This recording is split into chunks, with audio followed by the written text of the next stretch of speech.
ونتوب إليه ونعوذ بالله من شرور أنفسنا وسيئات أعمالنا من يهده الله فلا مضل له ومن يضلل فلا هادي له أشهد أن لا إله إلا الله وحده لا شريك له وأشهد أن محمدا عبده ورسوله لا نبي بعده يا أيها الذين آمنوا اتقوا الله حق تقاته ولا تموتن إلا وأنتم مسلمون فإن أصدق الحديث كتاب الله وخير الهدى هدى محمد صلى الله عليه وسلم وشر الأمور محدثاتها وكل محدثة بدعة وكل بدعة ضلالة وكل ضلالة في النار معاشر المسلمين أوصيكم ونفسي بتقوى الله فقد فاز المتقون.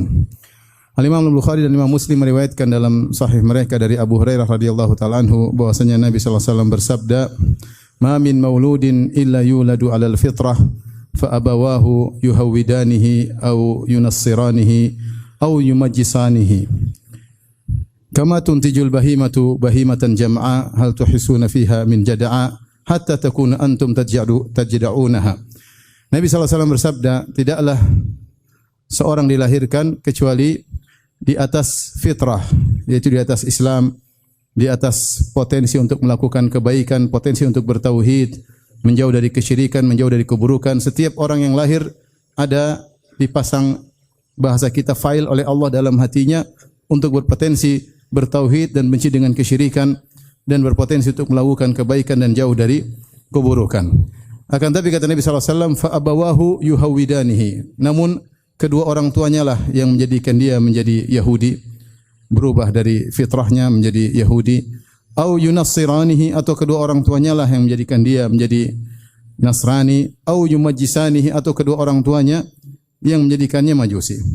Kemudian Nabi sallallahu alaihi wasallam memberikan perumpamaan. Kata Nabi sallallahu alaihi wasallam, kama tuntijul bahimatu bahimatan jam'a. Sebagaimana jika ada seekor hewan ternak, apakah onta ataukah kambing ataukah sapi, ketika melahirkan anak, anaknya sempurna, ya. Bahimatan jam'a, sempurna, tidak ada yang hidungnya terpotong, tidak ada yang telinganya dipotong atau tidak ada yang kakinya terpotong, semuanya dalam kondisi sempurna. Hal tuhisuna fiha min jada'a, apa kalian mendapati bahwasanya hewan tersebut ada kekurangan? Hatta antum takunu tajda'unaha, sampai kalianlah yang nanti memotong hidungnya atau memotong telinganya atau memotong bagian tubuhnya. Ini adalah kabar dari Nabi sallallahu alaihi wasallam bahwasanya setiap anak yang lahir dalam kondisi fitrah. Makanya Abu Hurairah radhiyallahu anhu setelah menyampaikan hadis ini kemudian beliau membacakan firman Allah Subhanahu wa taala, "Fa aqim wajhaka lid-dini hanifan fitratallahi allati fataran nas 'alaiha." Tegakkanlah ya wajahmu untuk kepada agama Allah dengan hanif, fitrah Allah yang telah Allah fitrahkan manusia di atasnya. Oleh karena jika seorang dilahirkan kemudian tidak ada faktor luar yang mempengaruhinya, maka anak ini pasti akan tumbuh dengan baik, pasti, karena dia ada file fitrah dalam dirinya. Ya. Dan ini juga dia bahwasanya mudah sebenarnya kita mengajarkan anak-anak untuk bertauhid, untuk membenci kesyirikan. Fitrah mereka menolak kalau ada orang manusia menyembah kepada hewan, menyembah kepada batu. Fitrah mereka menolak. Fitrah mereka tahu bahwasanya berbuat zalim kepada orang adalah keburukan. Ini semua fitrah yang Allah pasangkan dalam diri seseorang. Akan tapi fitrah tersebut bisa berubah. Ada banyak faktor-faktor yang bisa merubah fitrah seseorang.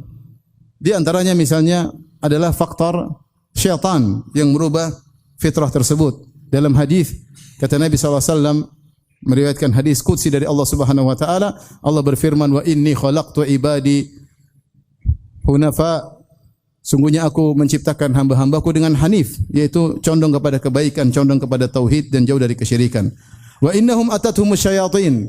Namun mereka didatangi oleh syaitan, fajtalathum an dinihim. Maka syaitan pun menggelincirkan mereka dari fitrah mereka sehingga mereka meninggalkan agama mereka. Ada faktor yang membuat fitrah bisa berubah, di antaranya bisikan-bisikan syaitan. Dan di antara faktor yang bisa merubah fitrah yang paling besar adalah kedua orang tua. Sebagaimana dalam hadis yang telah kita sebutkan, fa abawahu, maka kedua orang tuanya lah yang menjadikan dia Yahudi atau Nasrani atau Majusi. Hadis ini menjelaskan bahwasanya pengaruh orang tua terhadap anak sangatlah besar, ayah dan ibu. Kenapa? Karena guru pertama bagi mereka, bagi anak-anak adalah kedua orang tua. Maka kedua orang tua hendaknya benar-benar berjuang untuk menjaga fitrah anak mereka. Jangan mereka rusak fitrah anak mereka. Karena biasanya anak tidak jauh dari orang tuanya. Kapan orang tuanya baik, biasanya anaknya ikut baik. Jika tidak ada faktor luar yang mengganggunya. Dan kapan orang tuanya buruk, biasanya anaknya juga ikutan buruk. Inilah pepatah yang tersebar di tanah air kita, dikatakan buah jatuh tidak jauh dari pohonnya. Dan itu benar. Dan itu juga pepatah Arab, di mana orang Arab mengatakan, faman syabaha abahu fama zalam. Siapa yang mirip dengan bapaknya, dia tidak bersalah. Karena yang dia tiru adalah ayahnya sendiri. Dan demikian juga Allah singgung dalam Al-Quran ketika Bani Israel menuduh Maryam, ibunya Isa alaihissalam, berzina, maka mereka berkata, ya ukhta Harun ma kana abuki imra'a saw wa ma kanat ummuki baghiya. Wahai Maryam, kenapa kau bisa berzina sementara ayahmu bukanlah orang yang buruk dan ibumu bukan wanita pezina? Artinya mereka mengheran, kok bisa Maryam berzina sebagaimana persangkaan mereka sementara kedua orang tuanya adalah baik. Dari sini kita tahu bahwasanya tanggung jawab kedua orang tua dalam mempengaruhi, membentuk karakter seorang anak sangatlah besar. Jika terjadi sesuatu pada anak, maka tanggung jawab terbesar adalah kedua orang tua. Dan Rasulullah SAW telah menegaskan, kullukum ra'in wa kullukum mas'ulun an ra'iyatihi. Setiap kalian adalah pemimpin dan setiap kalian akan dimintai pertanggungjawaban atas kepemimpinannya. Seorang laki ra'in fi baitihi. Seorang laki adalah kepala rumah tangga dan dia akan diminta pertanggungjawaban atas rumah tangganya. Wal mar'atu mas'ulatun, dan seorang wanita juga adalah penanggung jawab fi baiti zaujiha wa waladiha, dan dia bertanggung jawab atas rumahnya dan anaknya, dan dia akan diminta pertanggungjawaban oleh Allah Subhanahu wa taala. Karenanya ma'asyiral muslimin, biasakanlah anak-anak kita untuk berbuat kebaikan agar mereka tetap berada di atas fitrah yang Allah telah tancapkan dalam benak-benak mereka. Contohkanlah kebaikan setahap demi setahap sehingga mereka melihat contoh-contoh tersebut dalam diri kedua orang tua mereka. Oleh karenanya Nabi SAW menganjurkan seorang untuk salat sunnah di rumahnya. Kata Nabi SAW, afdalu salatil mar'i fi baitihi ilal maktubah. Sebaik-baik salat seseorang adalah di rumahnya kecuali salat fardu. Salat fardu seorang laki di masjid. Tapi yang lainnya yang terbaik adalah di rumah. Di antara hikmahnya agar dia salat di rumah dan anak-anaknya bisa melihat dia melaksanakan salat sunnah. Begitu indah jika anak melihat ayahnya salat malam, ketika anaknya terbangun di tengah malam kemudian dia melihat ayahnya sedang bersimpuh sujud di hadapan Rabbul Alamin. Atau dia melihat anaknya terbangun di tengah malam melihat ayahnya sedang mengadakan kedua tangannya lantas menangis bermunajat kepada Allah Subhanahu wa taala. Begitu indah jika anak-anak melihat ayah dan ibunya membaca Al-Qur'an. Begitu indah ketika kedua anak melihat ayah dan ibunya suka bersedekah, bertutur kata yang halus, saling menghormati di antara mereka. Begitu indah ketika anak-anak wanita melihat ibunya hormat kepada ayahnya. Dan begitu indah ketika anak-anak laki melihat ayahnya begitu sayang kepada ibunya. Contoh nyata di hadapan mereka. Dan kemudian mereka akan tumbuh dalam contoh yang indah tersebut. Namun hati-hati jika sebaliknya, ternyata kedua orang tua yang merubah fitrah anak-anak dengan mengajarkan hal-hal yang buruk. Betapa sedih jika kemudian seorang anak melihat kedua orang tuanya melanggar syariat Allah Subhanahu wa taala. Dia melihat kedua orang tuanya sibuk menonton film-film yang tidak benar, film Korea kah, film India kah, film yang tidak benar. Dia lihat kedua orang tuanya sibuk nonton film-film tersebut. Atau melihat ayahnya sedang nonton hal-hal yang diharamkan oleh Allah Subhanahu wa taala sehingga dia mengambil pelajaran dari ayahnya sendiri. Atau dia berjalan dengan ayahnya, kemudian dia melihat ayahnya misalnya merokok, sementara di depan dia ada tulisan merokok bisa membunuhmu. Lantas dia melihat ayahnya merokok, dia berkata, itu iklan tidak benar ya. Ayahku tetap merokok. Sehingga dia pun akhirnya merokok mengikuti ayahnya. Sungguh menyedihkan jika seorang anak kemudian melihat ayahnya berdusta. Ketika ditanya sesuatu ayahnya, maka ayahnya menjawab dengan kedustaan. Mungkin dusta itu sepele, tapi bisa jadi dusta tersebut merupakan batu pertama bagi sang anak untuk menjadi pendusta besar di kemudian hari. Dan di antara perkara yang menakjubkan, saya pernah menghadapi permasalahan ketika ada seorang wanita yang dia ternyata garang terhadap suaminya, bahkan dia sering memegang kerah baju suaminya. Ketika ditelusuri ternyata dia dulu sering melihat ibunya sendiri memegang kerah ayahnya. Sehingga jadilah anak-anak dirubah fitrahnya oleh kedua orang tua mereka dan jadilah anak-anaknya kemudian melakukan dosa-dosa jariah yang akan terus mengalir kepada kedua orang tuanya. wal iyadhu billah. Aqulu qawli hadza astaghfirullah li wa lakum wa lisal muslimin min kulli dhanbin wa khati'ah fastaghfiruhu innahu huwal ghafurur rahim.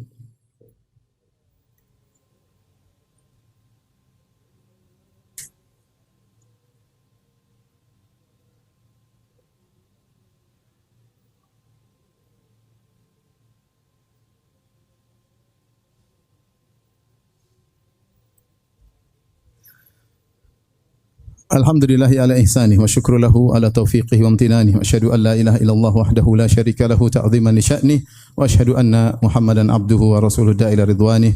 Allahumma salli alaihi wa ala alihi wa ashabihi wa ikhwanih. Ma'asyiral muslimin, orang tua, kita sebagai orang tua berusaha mendidik anak-anak, membimbing mereka, jauhkan mereka dari sebab-sebab yang bisa merusak mereka. Jangan bermudah-mudah menyenangkan mereka sehingga menjerumuskan mereka pada perkara-perkara yang bisa merusak fitrah mereka. Jika ada seorang anak misalnya harus belajar di luar negeri, di negeri kafir, dan itu ilmu tersebut memang harus dipelajari, maka bekali dengan agama yang benar dan selalu mutabaah, mengikuti, mengontrol. Jangan dibiarkan begitu saja ya. Jika ada temannya datang di rumah dan kita tahu temannya rusak, jangan kita biarkan sudah kau main sama temanmu tapi jaga diri. Jangan seperti itu. Jauhkan dia dari teman tersebut. Karena pengaruh teman sangat luar biasa. Perumpamaan orang tua yang seperti ini, yang pede dengan kebaikan anaknya, dibiarkan anaknya bermain dengan siapa saja, dia biarkan anaknya berinteraksi dengan siapa saja, dan akhirnya anaknya rusak. Ini sama seperti pepatah yang diucapkan oleh orang-orang Arab. Seorang penyair berkata, alqahu fil yammi maktufan wa qala lahu iyyaka an tabtalla bil ma. Seorang melemparkan temannya di sungai atau di laut dengan diikat tangannya, kemudian dia berkata, hati-hati jangan sampai kau tenggelam, jangan sampai kau terkena air. Bagaimana dia tidak terkena air? Bagaimana dia tidak tenggelam sementara kau melemparkannya di situ dalam kondisi kedua tangannya terikat? Oleh karena seorang waspada ya, karena rasa cinta, sayang kepada anak yang berlebihan bisa justru merusak anak-anak tersebut. Tidak semua apa yang diinginkan oleh anak kita berikan. Kita harus waspada. Di luar sana banyak sekali kerusakan-kerusakan, kejahatan-kejahatan yang bisa merubah anak kita dari baik menjadi tidak baik. Dan akhirnya ketika anak kita rusak, kita akan menyesal. Kita akan menyesal. Ya. Kita akan sengsara. Dan sebaliknya jika anak kita baik, maka kita akan bahagia sebelum bahagianya anak-anak tersebut di dunia maupun di akhirat. Inna Allaha malaikatahu yusalluna 'alan nabi ya ayyuhalladzina amanu sallu 'alaihi wa sallimu taslima. Allahumma salli ala Muhammad wa ala ali Muhammad kama sallaita ala Ibrahim wa ala ali Ibrahim innaka Hamidum Majid. Wa barik ala Muhammad wa ala ali Muhammad kama barakta ala Ibrahim wa ala ali Ibrahim innaka Hamidum Majid. Allahumma ighfiril muslimina wal muslimat wal mu'minina wal mu'minat al ahya'i minhum wal amwat innaka sami'un qaribun mujibu da'wat wa ya qadhiyal hajat. Allahumma aslih lana dinana alladhi huwa ismatu amrina wa aslih lana dunyana allati fiha ma'ashuna wa aslih lana akhiratana allati ilaiha ma'aduna waj'al hayata ziyadatan lana fi kulli khair waj'al mauta rahatan lana min kulli syarr. Rabbana ighfir lana wa liwalidina warhamhum kama rabbawna shighara. Rabbana ighfir lana wa liwalidina warhamhum kama rabbawna shighara. Rabbana zalamna anfusana wa illam taghfir lana wa tarhamna lanakunanna minal khasirin. Rabbana atina fid dunya hasanah wa fil akhirati hasanah wa qina adzaban nar wa aqimus salah.